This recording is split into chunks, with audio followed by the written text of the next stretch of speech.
ফেসবুকে দিনী বোনের দিন শিক্ষা দাও না যুবক। তুমি বড় হুজুর হয়ে গেলে, আগে অনেক খারাপ ছিলে, তুমি নাকি এখন ভালো হয়ে গেছো, 19 বছর বয়স তোমার, তুমি বলছো ইয়া উস্তাজ আমি আগে বড় খারাপ ছিলাম, এখন অনেক ভালো। ফেসবুকে বোরখা পরা মেয়ের সাথে আমার কথোপকথন হয়, তাকে আমি বিয়ের প্রস্তাব দেই, আমার মা বাবা বড় খারাপ, তারা আমার বিয়ে মেনে নেয় না।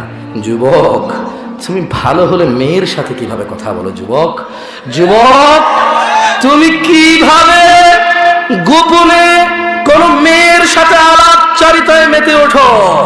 যুবক, ওই মেয়ে যদি পর্দাশীল হয়, সে তোমাকে কিভাবে অ্যাড করে, তোমার মেসেজের কিভাবে উত্তর দেয়? যুবক, তুমি যদি এতই ভালো হও, তুমি কিভাবে দিনী আপুর মেসেজের অপেক্ষায় থাকো?